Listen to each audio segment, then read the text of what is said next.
Hey guys, welcome to another episode of Great Company. I'm really excited about today's guest. It's with Amol Rajan, an incredible guy. Now, if you really like this channel and you like the content that we put out, please subscribe. It does us absolute wonders, I cannot tell you. And also, if you can comment in the comment section about who we should get on next as our next guest, that would be amazing. Plus, let us know what you think of the show. Okay, here's what's coming up. Have you straightened it out with your dad? When the person that you want to make proud is dead, you've got to work out why you get up in the morning. When my dad died, I dreamt about him every single night for about 8 or 9 months. Did you say goodbye to him? So if I called you tomorrow and said, Jamie, I'm really sorry, but Dad's got cancer, what would you do? What's a saying or phrase that makes you smile or cheers you up? Can I get a rewind? I'm Amol Rajan, and I really am great company. You have like a core group of mates. Unbelievably close. Unbelievably close that you kind of grew up with it, or just you love each other. You guys talk to each other. You ask how you are. Big time. 100%, right? And you say, how are you? As mates, typically men don't really do that. And that resonated with me so much, because I remember there was a point in my life, right? And maybe I told you this, maybe I didn't. Anyway, it was sort of during, like in between that lockdown period or whatever. And I went round to a friend's house, and there was a group of us. We still now chat on a WhatsApp group. And we were sitting there, we were having some drinks, and it was just like 5, 6 guys. And I suddenly said, guys, we should get vulnerable. Come on, let's actually talk about something. Like, let's not talk about football or business or whatever. Just let's be vulnerable. And they went, all right. I went, does anyone ever feel lonely?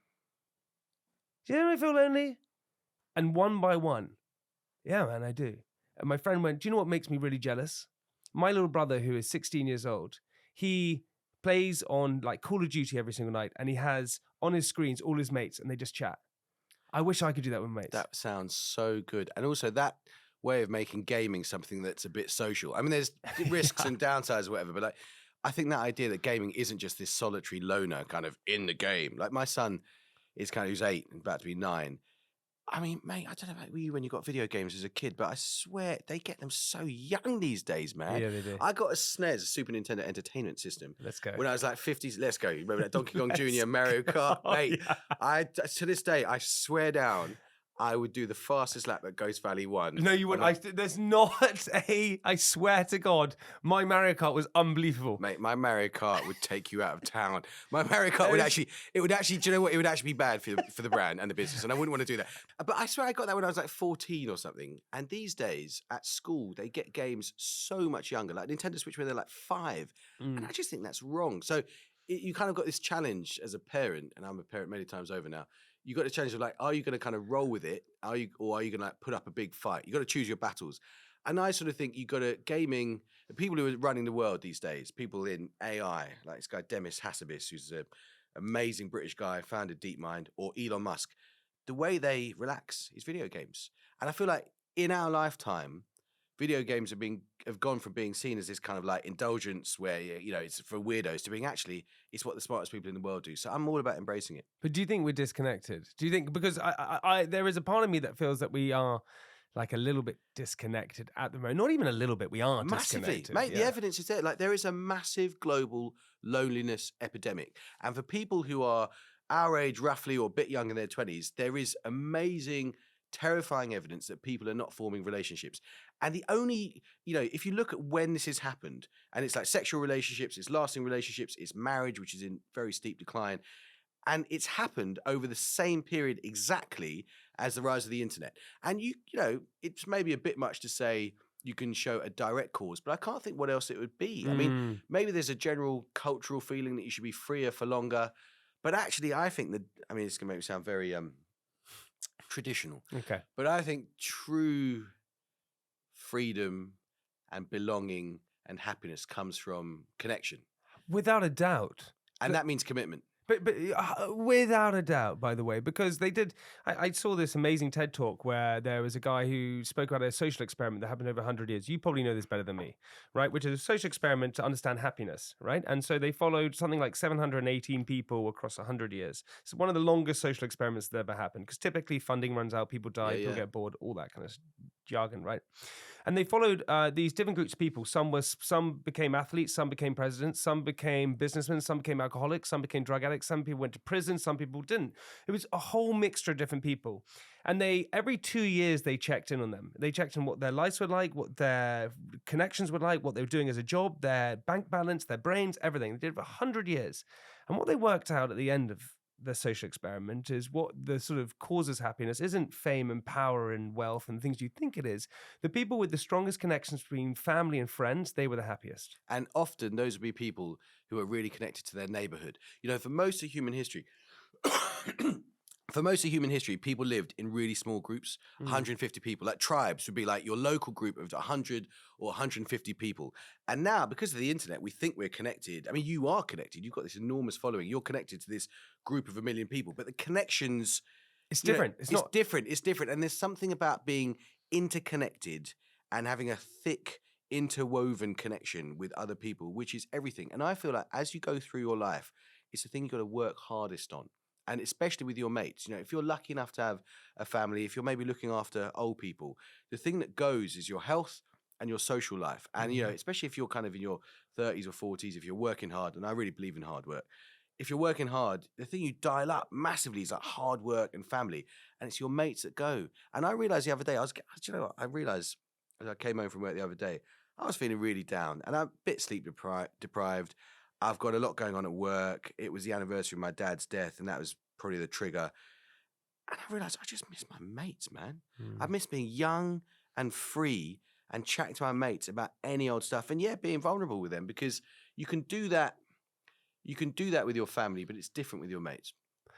Do you have a moment in your memory where you can remember that moment when you're with your buddies and life was just no money, no responsibilities, no nothing, but it was just like that moment where you couldn't be happier? I had that for years, man. I mean, do you know, one big genuine worry I have is that, I mean, it's deep, but one big worry I have is that I just preferred being young. Yeah, I know.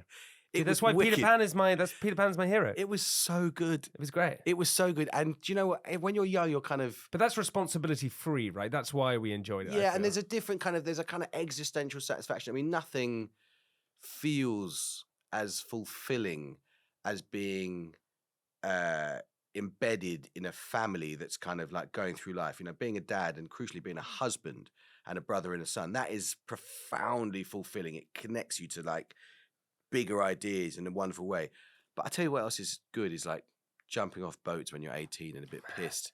I love that, man. And I did it for years as well, man. I did it for years. And you know what? I had such a good time. And you know what? I was nice about it as well. Like me and my mates, we didn't hurt anyone. We didn't harm anyone. We just had such a good time listening to music and like channeling that, probably a bit of the spirit that you had in Made in Chelsea. That sort of, well, what mattered was like, who you going to meet today? Yeah. Who are you going to link up with? It was the best. Yeah. Where's your next drink going to come from? Oh, dude, I remember though, I have like some memories, but I remember I was in South America and I was like traveling with buddies and we had no phone, no nothing. I was like 18, 19 at the time. Talk about connected. You must have felt so close to them. Anyway, we were waiting for our bus and we took buses everywhere, like 15, 20-hour buses. And I was sitting there and I was looking at my friends and they were kicking a football around in the dirt. And I was like, man. Heaven. This is, and I remember I couldn't remember a time. I was like, I know. What is this feeling? I know, but isn't the danger though that you end up just trying to recreate that? I went on holiday to Nice, and there's something about Nice, which is a kind of rich place, you know, beautiful. That was Cap d'Antibes and Jean Le Pen and Cannes and all that. I went there as like an 18-year-old, and then again in my 20s, and I think basically I'm just trying to recreate it. And I think that's dangerous, man, because the other thing, if you have kids, I mean, one of the things about having kids is like, if you're fortunate enough for it to work out, because everyone can, and if you've got the financial circumstances to make it happen, if you have kids, you know, that's a long period of your life where you basically give up a huge amount. And it's cool and it's important, and God, I'm so blessed. But like, I miss those holidays with mates, man. And I actually, even now, so I come up with a little kind of annual plan, and things that I often get very excited about. I want to try and get time away with my wife without kids, and that's no insult to them. And then maybe just one weekend with my mates. And I'm like, what would you do? Do you know what? It's changed. back in the day, it would be like, let's get a massive house and have like 3 days of a lot of fun. Now it's like, we're kind of plotting for we're like, maybe we should go somewhere where we can go for like a 10K run and then go to Yeah, the pub. And then go to, and we're like, oh my God, we are so old. What have we become? Do you think they'll have a backgammon board? Because that'd be great. That'd be great. We could take cards and play poker and sit by the fire. That'd be amazing. Oh man, it's changed. But that quality time with mates is a thing that goes. It's the thing I'm desperate to get back. Do you think we spend too much time on like couples and romance at the expense of friendships? I think the successful, happy life is one that kind of turns the dial up and down on different things at different points. Me and my wife have got 4 healthy children, which is to win the lottery 4 times. Wouldn't even come close to what we've got. And we went through years of horrific IVF, and What do you mean horrific IVF? As you fold your arms and get closed off. I worry about the idea that a lot of people think that you can delay having kids because IVF is like this fallback option.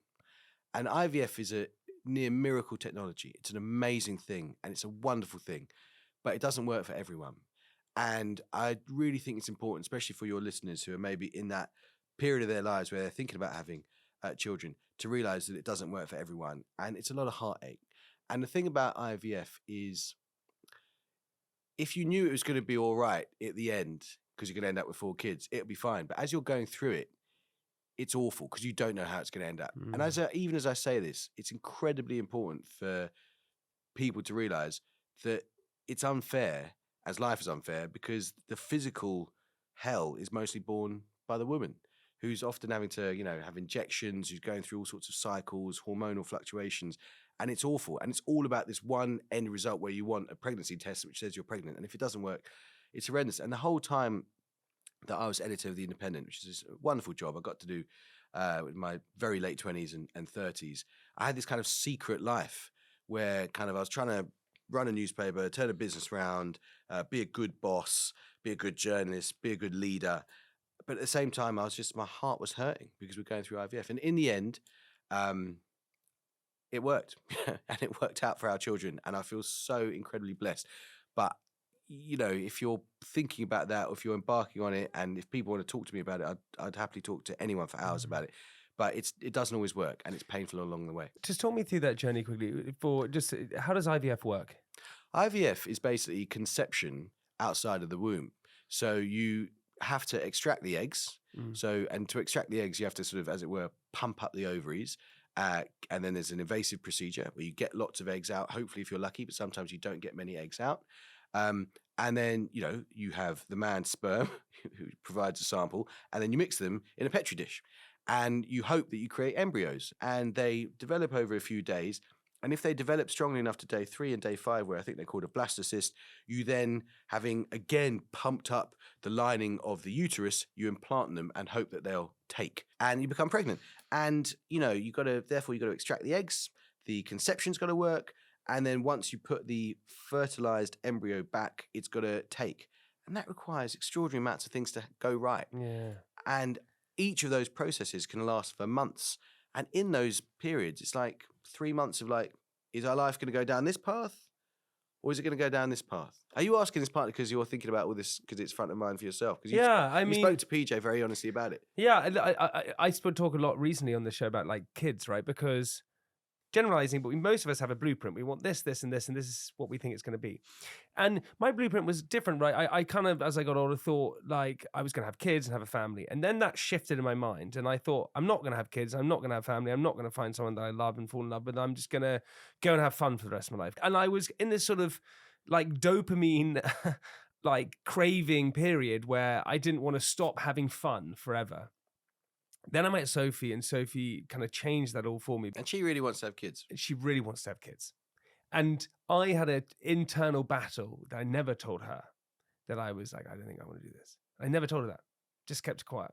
Because you thought you'd lose the relationship? Because I was scared of the reaction. I probably knew that, if I had told her the truth, then the relationship wouldn't happen. So I was having this secret battle within myself. And every single time kids were spoken about, I would my whole anxiety would go up, and You left the restaurant. I left the restaurant. Yeah. I can't listen. I listened Yeah. to this podcast. I mean, and PJ got that out of it. I thought that was so moving. I thought, Yeah. and I thought, that is deep, man. Even worse than that, I was with her sister, who is just pregnant, and my brother-in-law and her, and I had to leave. Yeah, like I said, I just got to leave, guys. Why are you so scared?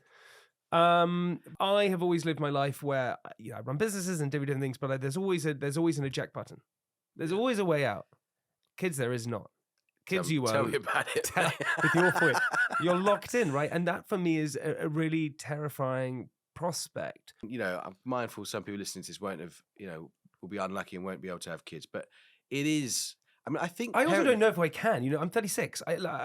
We blame it on. No, that's the wrong way to put it. But typically, we think it's the women's voice. Male infertility is a huge thing. Huge thing. It's a huge thing. And for years, I was thinking, is the problem me? I tell you what, though, it's you.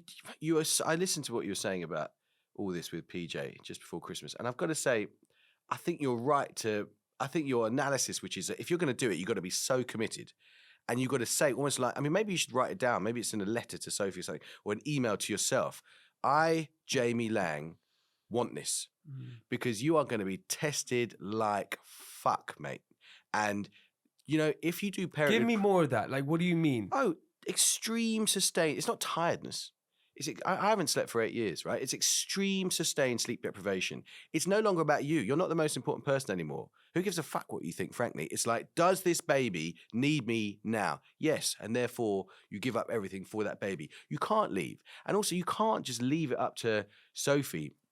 And I hope it all works out for you guys. You can't just be like, someone says, come to Paris for the weekend. No, you can't. Someone says, do you want to do this program on BBC One with an audience of 8 million people? No, you can't. Do you know why? Because it involves 6 weeks away from my children. Can't do that. By the way, these are first world problems. I get it, for sure. I've turned down a lot of things that if I didn't have kids, I would definitely have said yes to.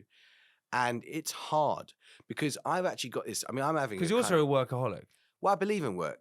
But I'm a workaholic, but I work harder at my relationships than I do at my career. And that's changed over time, right? So I have a annual plan. It's got about 150 things on it. But the top 100 of the people in my life, including my mates, and with each of them, I've got a little plan. My wife, I want to do this, this, and this for her. Wow. You've got to do that. It's so much more important. I really think there's 2 types of wealth, okay? There's material wealth, which is money. Yeah. And when you're young, you're obsessed with it. And there's moral wealth, which is love.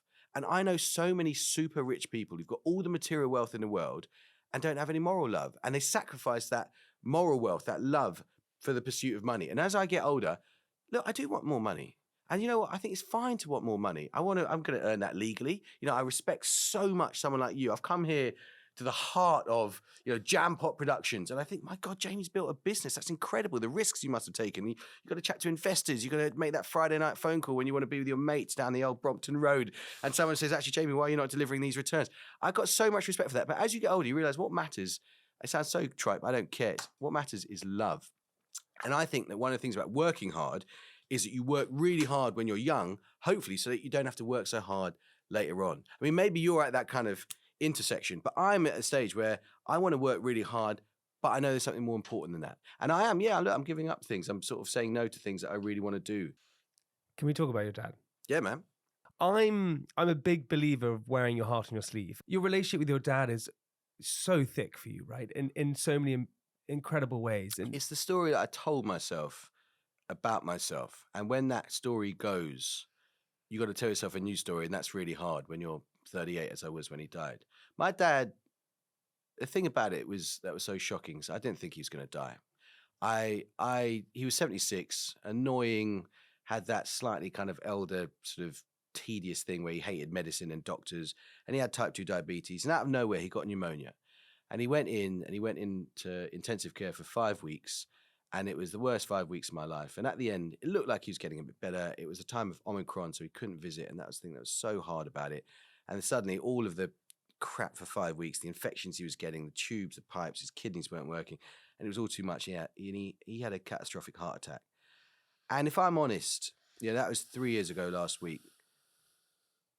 It's still really, really raw, And last Friday, I went to the place in Chiswick in West London, where I first came I was born in India and lived in Chiswick from the age of 3 to 7. I went with my mum and we looked at this house And we talked about all the memories of being there, and it was incredible. And then I went back to Tooting, which is where my parents' house is, in South London. And there's just a picture of my dad, and he's smiling. And there's something about that which it kills me, man. It kills me. And, my dad was, I think we'd nowadays probably medicalize it and say he was depressed for years. He was a downbeat guy, an introvert. But there's something about when someone is your dad and they're a downbeat person and you have kind of private access to them smiling. There's something about when they smile at you. It's just so overwhelming. And I went to pieces. And if I'm honest, it's a weird thing to know how blessed and how lucky you are. I've won the lottery so many times in my life and all the big things. I'm paid really well. I have a fantastic job. And yet to feel in a bit of a funk. And I was so unprepared for grief. And I've been in such a pit of grief for such a long time. And one of the things that I really want to do by talking about it is to tell other people that this is coming. Your parents are going to die, man. And it's going to be, you think it's going to be bad? It's going to be a million times worse than you think it's going to be. And you have to get ready for it. I don't think I'm prepared for that. You can't prepare for it. But the one thing you can do, which I know you've talked about a bit, is you can make sure that you minimize the regret. And what do you mean by that? Well, you say the things you need to say. A couple of years ago, before my dad died, I decided to go on a little walk with my dad. And I asked him some really basic questions. Dad, are you happy with how things have turned out? Do you feel like the sacrifices you and Mum made in coming to this country? He was 41, the age I am now, when he ripped himself away from kind of everything that was familiar and beloved. Do you feel it came out? And, my dad didn't say, you know what, son, I'm proud of you, and it was absolutely justified. But he kind of intimated that. And I'm so glad I did that walk. And there are certain places I wanted to go with him. I've got a son called Winston. Me and my dad were both very interested in Churchill. I really wanted to go to the house in Kent where Churchill spent most of his life with him. I didn't get to do that. And so if there are things that you want to do with your parents and you're lucky enough to have your parents around, you've got to do those things. They are top priority because, it's the height of arrogance to think your parents will be around forever. But I've been in a complete funk really for 3 years. And people see, don't they? They see kind of, they see you on University Challenge. They hear you on the Today program or on a podcast, and they see he's a pretty upbeat guy. And what they don't see is that internally you're trying to write a new story. You're trying to kind of tell yourself that this is why you do it. And you're trying to tell yourself what there is to live for in the absence of your dad. And I don't mean by that I've thought about ending my life and I've been suicidal. And by the way, when we talk about suicide, you've got to be so careful because there's this thing called the copycat effect and you never talk about details and all that sort of thing. But I have talked to myself and thought a huge amount in the last few years about death. And I don't mean by that I ever came close, even considered ending my own life. I've never been suicidal, never taken action of any kind. And if people listening to this right now are suicidal, they are thinking about it, they're thinking a bit obsessively about it, please talk to someone, because the damage you would do to all the people you love by doing something terrible is awful. And reach out to me, honestly, message me on whatever, Instagram, wherever, and I will talk to you about it because it's just so important to be honest. But I had, after my dad died, started thinking about death. And there was a very particular moment. I was presenting the Today program from Southampton, staying in some minor hotel, and I had to walk through the dark, 3:45 in the morning, and I walked over a railway bridge. And I did just think, if I died because a train hit me, I might be reunited with my dad. And so in all these kind of fundamental ways, grief is so profound, it changes you. Firstly, thank you so much for sharing that, dude, because I know how heavy it must be, Yes. and all those things, but I think it is also a release in certain ways. But when you talk about that moment when you're walking to the bridge and you're thinking, right, I could just do this because I can then be close to my dad, are you scared to, because firstly, it's okay, right, to like have those real dark thoughts. Yeah. Are you scared to admit that to yourself, or is that the actual truth? Well, my wife is so amazing. I spoke to her a lot about it. And, when you've got kind of, the useful distraction of 4 wonderful young children, I know in my heart I'm never going to, I've got so much I want to do, man. I've got I've got such a zest for life. There's so much just experiences. So I would never have seriously thought about it. But, when my dad died, I dreamt about him every single night for about 8 or 9 months. I would go to bed thinking, I'm going to dream about my dad. I dream about my dad. It was always the same dream. I was there as a child in India with lots and lots of different trains. So I've got to think about Indian trains. And then I would wake up and I'd be like, oh, God, shit, he's dead. And, you know, the regularity with which, you know, it's amazing, the mind, the subconscious, the regularity with which I thought about him was scary, actually. And I wasn't getting over it. And I had some counselling, and counselling's not for everyone. It didn't work for me. Why? Because you just didn't want to... I think... I don't know. I mean, I had a good counsellor. There's nothing wrong with her. It was good. I think you've got to be, I think there's just a certain amount of work that time has to do. You know, time is a healer. You know, if people listening to this are going through grief, I'd say, you've got to, there was a thing that Johnny Bairstow, the England cricketer, right? And I get all my moral tips from cricket players. Johnny Bairstow is an absolute legend, amazing guy. His dad died by suicide when Johnny Bairstow was 8. He talked about how when you're going through grief, he said, you just got to keep putting one foot in front of the other. Just keep buggering on, as Churchill said.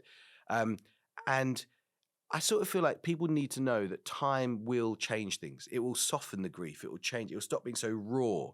You know, you might suddenly go 5 hours of a day without thinking about that person. You might suddenly go to bed, wake up and not have dreamt about him. I remember the first time I woke up and thought, oh my God, I've not dreamt about Dad. I must be moving on.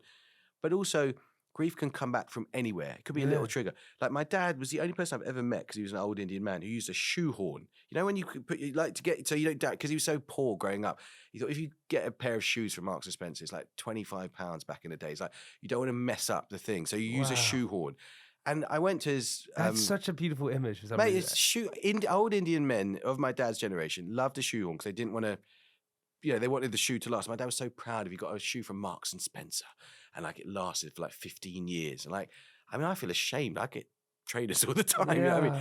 And so street grief is like, it can come back from anywhere. And also grief is this weird thing in that it's completely universal. You're going to go through it.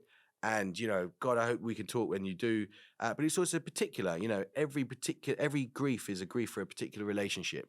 And so you can't prepare for it. But the thing that you got to do, if you've got the relationship with your dad that I had, where my dad was kind of my story, you know, born into extreme poverty, gave up everything, came to this country, dreamt that his children would do well. And I wanted to make him proud. And when the person that you want to make proud is dead, you've got to work out why you get up in the morning. And I'm sort of doing that, you know. I'm actively doing it now.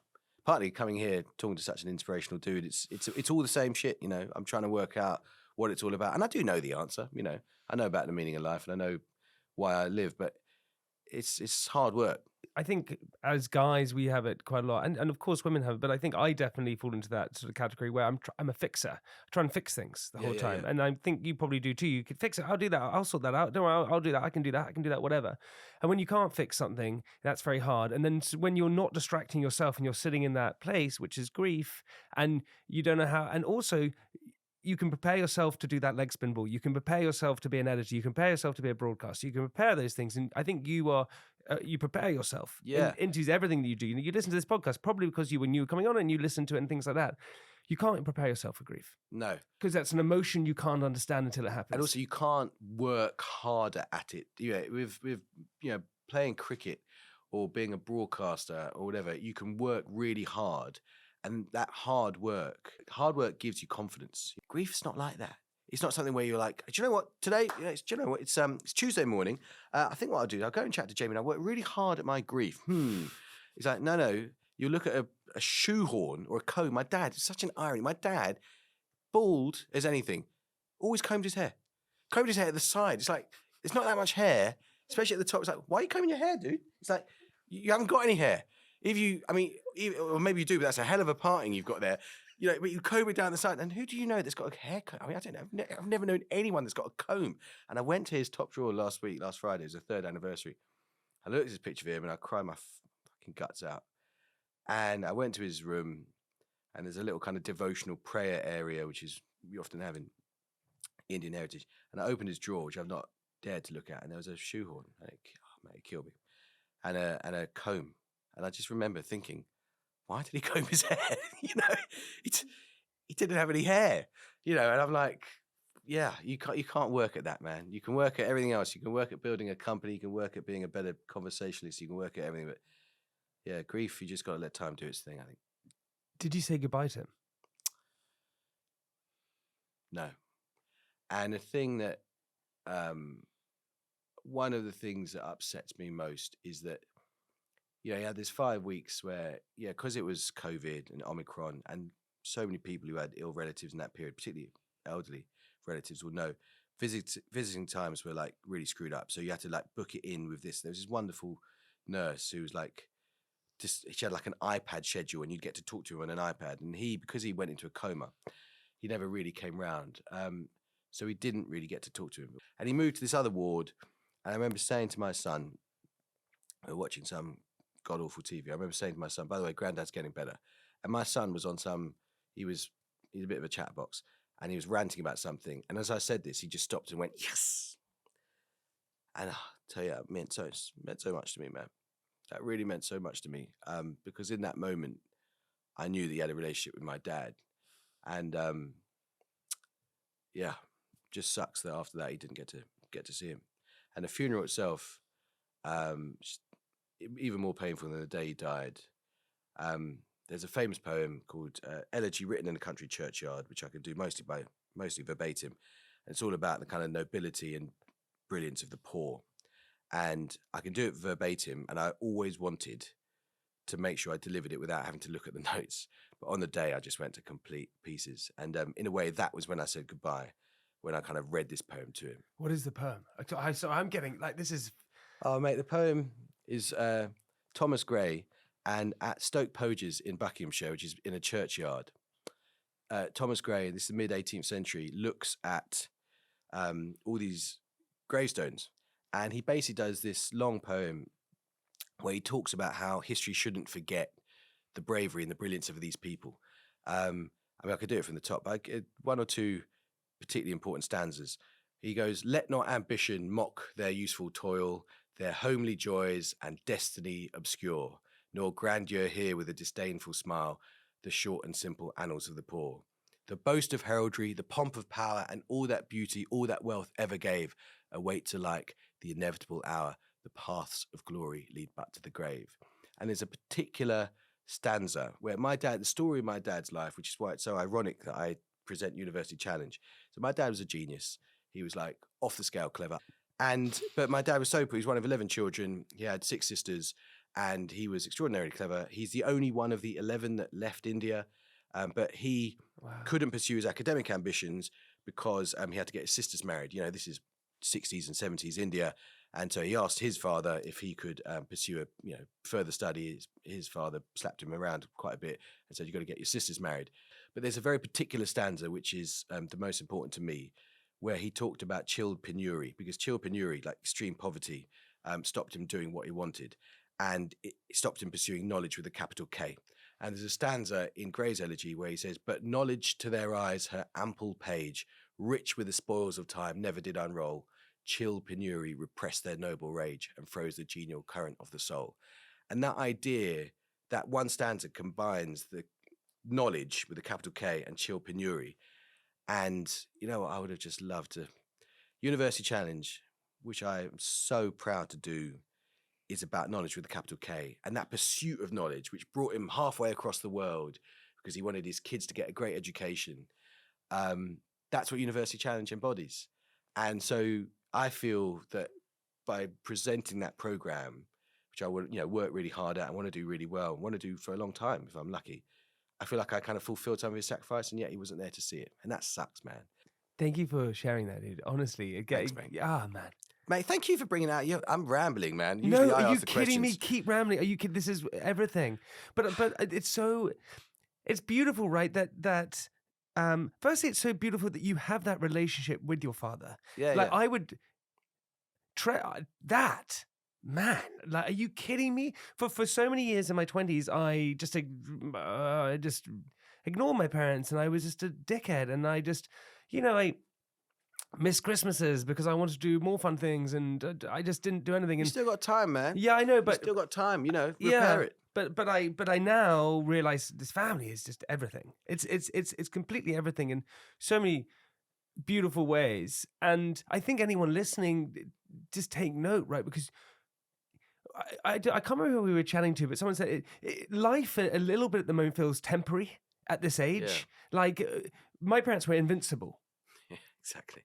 10 years ago, they were invincible. They're like these enormous trees in a forest. When They're you're an oak. growing up, they're huge. Yeah. And then suddenly you're like, oh, they're going to go. Mate, your parents are going to... I know. And that for me, and it feels temporary now for whatever reason.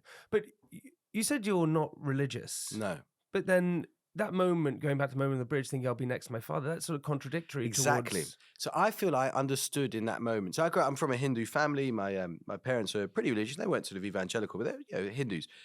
And as I get older, I realize something different and profound, which is that I think that religion seems to answer enduring human needs in a way that secular traditions struggle to. And I think that those are about things bigger than ourselves. It's about the idea of kind of bowing down and showing piety in the face of these awesome forces.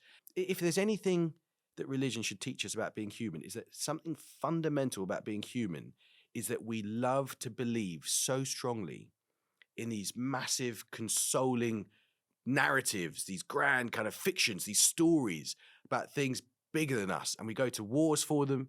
We make sacrifices for them. We move across the world for them. And I, as a kind of, modern secular atheist, I'm kind of thinking maybe that the religious imagination has got something on us. Yeah, but also I think that idea of hope is like, I don't know again if I'm religious, but recently to get a little bit is I've been kneeling at my bed and praying. Yeah, I'm not kidding you. What have you been praying for? By the way, PJ, am I allowed to ask Jamie questions? Because every time I ask him questions, he's like, "Don't do this flip." I do care about you, man. You can ask me anything you want. Ask me. So why are you praying? Why am I praying? Good question. Why am I praying? Do you do it randomly or just sort of? I got into this whole process of just thanking. I said it in my interview with Jemima. I'm quite scared of my brain sometimes. PJ, sorry. I'm scared of my brain sometimes because my brain works in a way where it's like an engine going. Yeah. When it does go flat for whatever, because it becomes tired or, and I've had anxious periods in my life that have been pretty overwhelming. So I get scared it's going to go back there. So I've been getting, and as my workloads got higher, my responsibilities have got higher and needs have got higher, my brain is becoming more and more in that place. And so I probably pray that it's going to be okay in my head. So is it prayer or is it meditation? Because taking a moment. It's prayer. It's not meditation. Meditation I do, or I try to do, and I do that.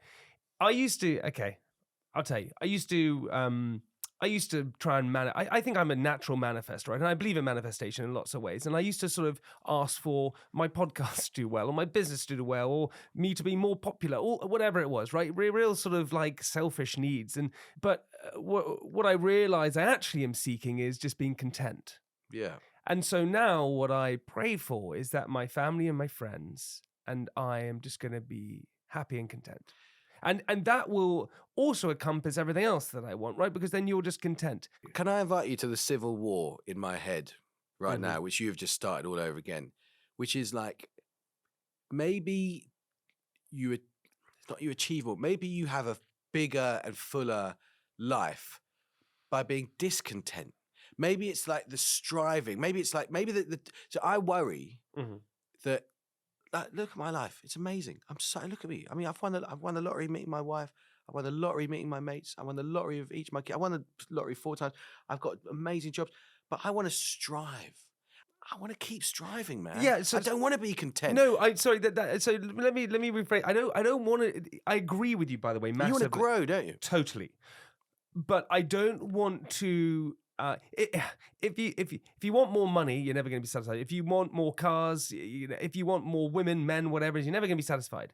I think what I'm trying, and you do so much help for young kids, that sort of philanthropic attitude and doing more those kind of things, and that's kind of the space that I want to get into and be more content with where I am.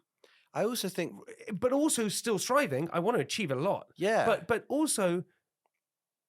It's okay. I'm okay. I'm not. Who am I trying to prove? Who am I trying to? My dad loves me now. Not now. He always has. So friends are good, family good, team are good. It's good. So have you straightened it out with your dad? Yeah. But it was on me, which I realize now, which I've never said. So if I called you tomorrow and said, Jamie, I'm really sorry, but Dad's got cancer. and he's got 3 months to live, what would you do?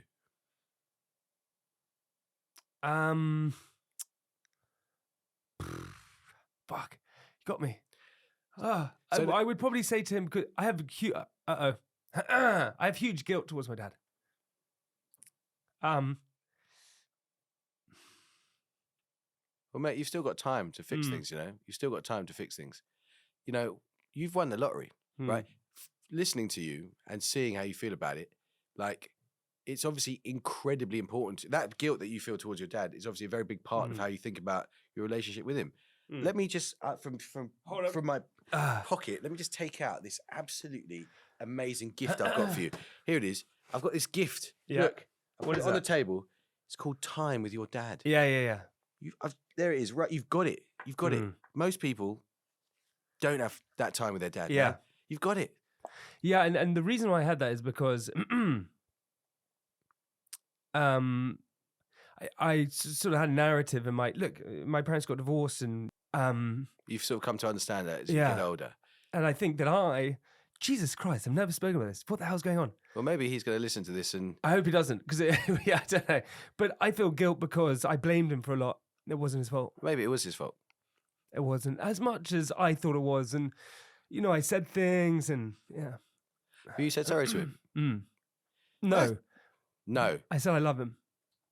Well, why have you not said sorry to him?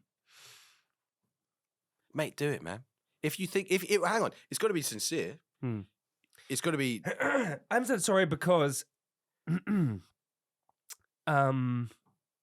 because it would be admitting to myself that I was just a bit of an idiot for a long time. You just admitted it to me. I know, but it's easier. Don't know why.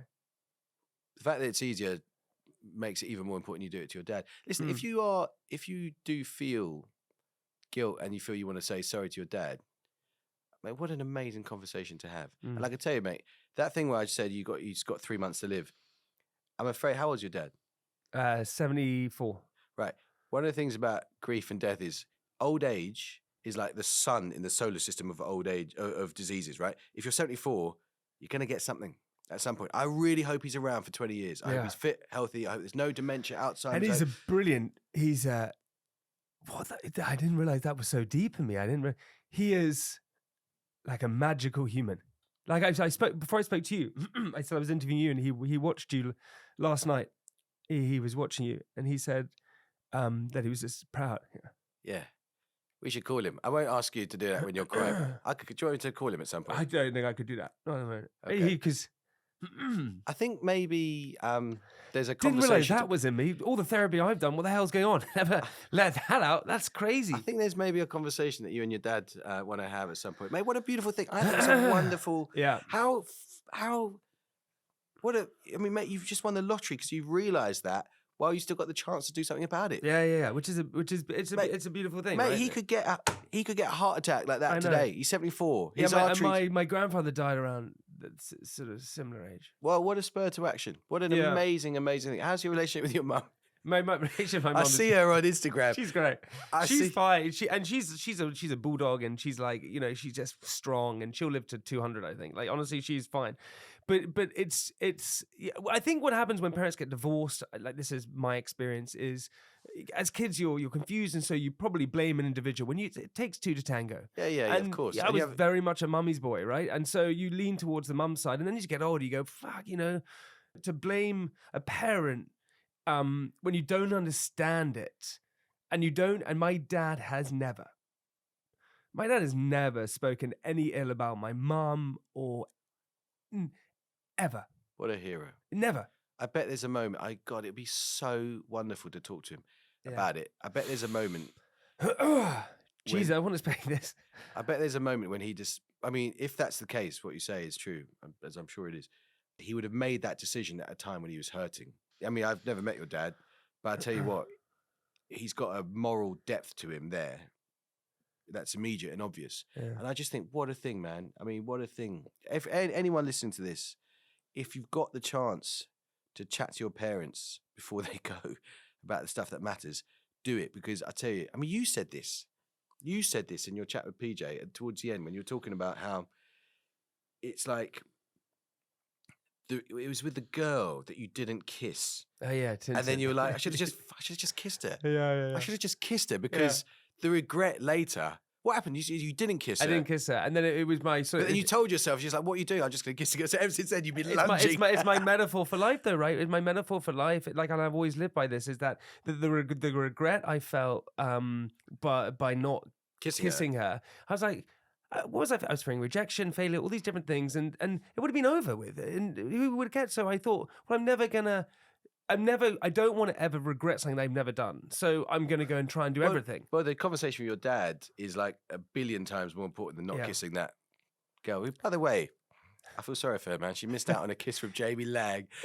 A young Jamie was ready to smooch over, and they'd be queuing up for that now, as you know. Yeah, you had this. Okay, you had like I didn't even realize that was within me, really. And when you said, so you were a true broadcaster in so many ways, and you understand people, and you're empathetic, and you get it. You've interviewed a lot of people. I mean, Bill Gates, Djokovic, Phillip Schofield. You know, in difficult times. No, but in difficult times. Yeah. In a difficult time. Oh man, there's a few stories behind that. You know what I mean? You. In difficult times. But being so empathetic and being so understanding, but then. Do you have to wear that hat of a journalist when you have to ask those questions? Because knowing you and like I do, you that would be hard for you to do. And it's for some people, it's like to ask the aggressive question comes more naturally. But one role of journalism is to apply scrutiny, and that's incredibly important. And the more powerful the person, the more you've got to do that, and that's a cool thing that journalists do. And doing it in difficult circumstances. So when Phillip Schofield walked in, right? So that interview. Oh man, it was at this hotel. He walked in. I've never met him before. He is shaking like a leaf doesn't even capture it. By the way, he is rake thin, like beyond gaunt. His daughter is with him. He's got bruised, calloused hands from where he's holding his vape so hard. And he comes and sits down and he just starts shaking. He just starts shaking. He's just like shaking. I'm like, God, I'm not sure we can do this, guys. And then, he kind of calms down a little bit and I try and put him at ease. But, I had to ask him some really hard questions. And I wanted to ask him if he was toxic. So there's one point where we're talking about, suicide and other very heavy things. And I said to him, are you toxic? And afterwards he was like, God, you're tough, aren't you? And I thought, I've got to be seen to ask the difficult questions. And I've got to be seen to be empathetic. And it's quite a difficult thing to do both at the same time. But that's the job, and you've got to do it. That was a crazy experience. Can I tell you what happened with Djokovic? Mate, with Djokovic... Apparently he's more intense than... He's the most intense person you've ever met. He is the best there has ever been at the thing he does. Yeah. The intensity of his gaze, it's like a beam. And when it clocks onto you, he doesn't blink, and he's in the zone. And he said to me afterwards, he kind of apologized, said, I'm sorry, I was nervous, I treated it like a Wimbledon final. And he turns on the charm. He's a guy who speaks 6 languages. And I had to ask him some really, really tough questions. But the crazy thing is, I did it in a state of complete emotional disrepair because just a few days before had been my dad's funeral. And I was in pieces. All the way over to Belgrade, I was thinking, I'm feeling anxious as hell, man. I'm feeling really anxious. And I've had this thing in my life, I've get panic attacks to do with claustrophobia, and I've had a few major claustrophobic panic attacks, and I do associate them a bit with hotel rooms. And all the way over there on the flight, I'm getting more and more anxious. Wow. And you know what I did? I saw the team, and I had a few drinks because I was so anxious. Yeah. And it's a 6 a.m. call, so we have to be at the hotel 6 a.m. the next morning, and I just lost it completely. And we're at a hotel which is at the top of a shopping mall in central Belgrade. And I'm having a full-on panic, losing my rag. And I will never forget, in the bar, in the room, there's like this kind of little Serbian, like peach snaps sort of thing, like brandy thing. And it was probably got 3 shots in it. And I had that.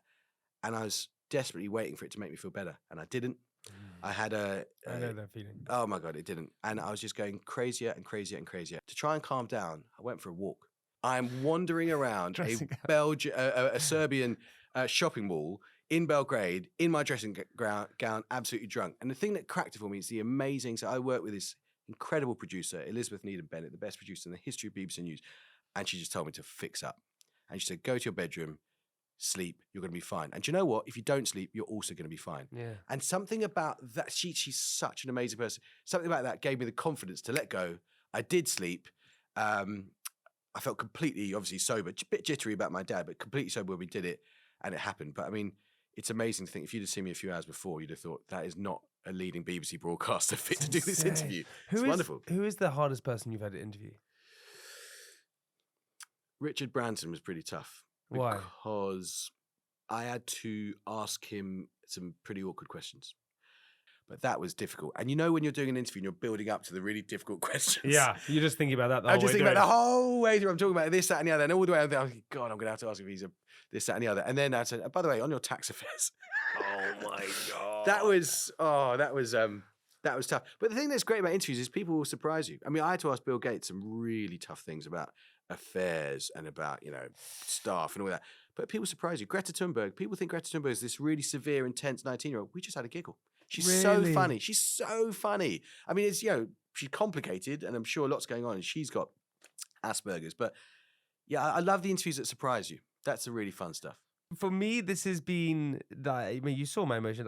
This has been, I knew it was going to be, I said to the team, I said how good it was going to be. And it's just, it's been amazing. Don't you man. just, I swear on my life, I'm not saying, I promise you, I swear to God, I knew it would be amazing. I've got one thing. Don't you I've just... got 8 questions for you, got to I'm find going to do it so fast. Don't you just love proving people wrong who thought you were just a posh prick? Yeah. A little bit, yeah. When I first saw you and Spencer on screen, Yeah. I thought you must be the emptiest fucking vessels this side of Chelsea Pier. But I probably was a little, no, I wasn't. Mate, we're in But our I 20s. And I'd say is hand on heart, and I'm not just saying because I'm here, and you can feel free to cut this out.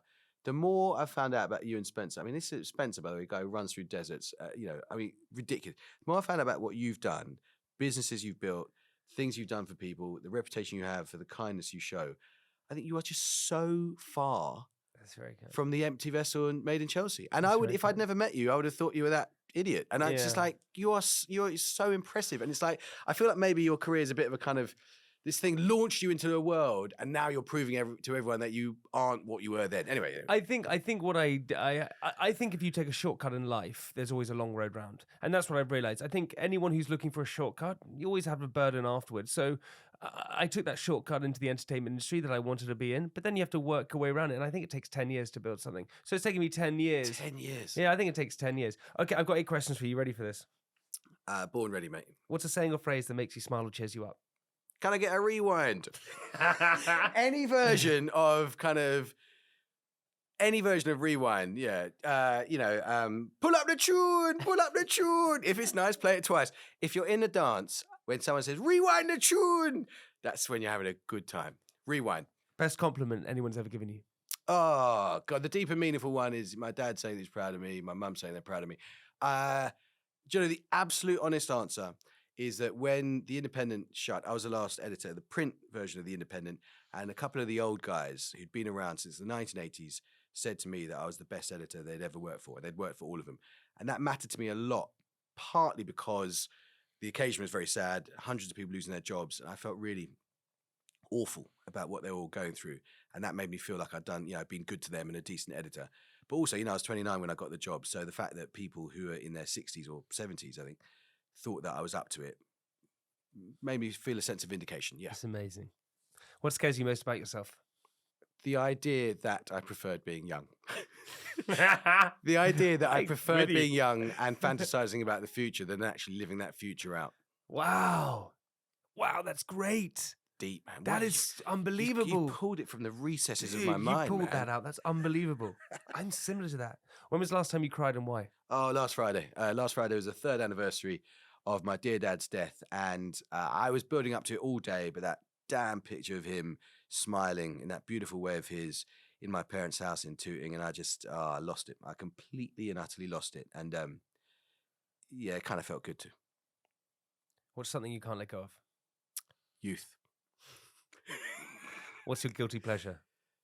If you're lucky enough to go to holiday in France and you go to the local bakery and they do a pain au chocolat, which is hot, right? Yeah. this is disgusting. I cut the pan of chocolat in half. Yeah. And I turn it on its side so that the chocolatey bits are kind of facing the sky. Yeah. And then I pour marmalade in so that you've got the kind of chocolate. Chocolate's not good enough. Chocolate's not good. Chocolate orange is obviously the supreme. It's like Yeah, tomato. of course. Chocolate orange is the ultimate. Like Terry chocolate orange. Chocolate orange is the ultimate. I mean, I was at years as a restaurant critic. So I pour the marmalade in over the melting chocolate with a hot buttery thing. And I am. Look, I mean, I know obviously you present as a very attractive guy. I'm a disgusting eater. I try and fit as much food in my mouth as possible. So what I do is I do that with a pan of chocolat with marmalade dripping through, and I try and get and I slather it all over myself like the old Like pan of a big chocolate. Jaffa cake. Massive Jaffa cake. I love a Jaffa cake. Love mate. it. What turns you off? I hate so profoundly people that bully the so-called little people. I judge people. You know, I'm swearing too much, but there's a phrase, you know, people who suck up and fuck down. I'm very kind of moralistic, as you can probably tell, and I really respect people who are kind and generous to people who have no power over them. So people who kind of bully the little people or make an example of them, they're out. I'm Finished. with you. They are cancelled by me. Aggressive. I despise that. I'm so with I you. despise bullying, but especially to watch people who are powerless getting bullied by, I just can't bear it. I'm so with you. What turns you on? Well, the flip side of that is definitely people who are kind to people who need nothing from them. Do you know, I was at I worked for a couple of years on a Channel 5 program called The Right Stuff, and they'd send me off to the red carpet occasionally, weekday nights. And I did it, I don't know what the film was. Barry McGuigan, the boxer, amazing guy, was on the red carpet. It must have been a film about boxing, whatever. And do you know what? He could see that I was on my own and no one was talking to me. And he just wandered up to me and said, "You all right?" And I was like 23. I had nothing. I was just a prick on a red carpet. And I respect that so much. And you man. remember it. And and if I met Barry, if you're listening now, I would search out, mate. Dinner is on me. I learned a lesson from it. I respect so much people who are kind to people who have nothing on them. That turns me on big time. What do you like most about yourself? My looks, my physique, my smell. No, you know what? I'm proud of my generosity. If you ask the 30 people who know me best, like a kind of define a characteristic, they say Molly, well, my mates call me Molly. Molly's the most generous person we know. I think they'd all say that. And It's a great one. I believe in it. That's my thing. I'm very generous. Well, PJ said you're very kind. Okay, final one. Your favorite swear word. Favorite swear? I'll see you next Tuesday, man. Am I allowed to? I mean, you can say it. If you, Can I say it here? You can say it, yeah. It feels too much. Can I say it? Yeah, go on. Cunt. There we go. Yeah. Yeah. It feels so good. It's such a beautiful thing. What a word. I know. It packs so much in, and it's that. Oh God. Sorry, Mum. Oh dear. I better not let Mum know I did this. My mum is going to hate the fact that I said that, man. Well, Never mind. can I just say, man, this has been more than fantastic. I knew it was going to be good, as I said before, but I've gone to places I didn't think I was going to go. I feel like we went to, that's just every single thing about this. And to be a bit cheesy is great company. Do you know so what? I really appreciate it, man. It's an honor to be here, man. Do you know what is the most fun thing? I love getting to know you a bit better, and I like, as I say, I like surprising people. And I probably 15 years ago, I mean, not for long, I probably 15 years ago looked at you and Spencer and thought, those guys look like they're having a good time. I now get to know you and I think, what an amazing guy. Building a business, Appreciate it, man. known for being kind, and he's great company. Thanks, man. I really appreciate it. Thanks, brother. Oh, man. Man, that was... So good. Oh, mate. Sorry to make you cry, man. Dude, I had no idea that was in there.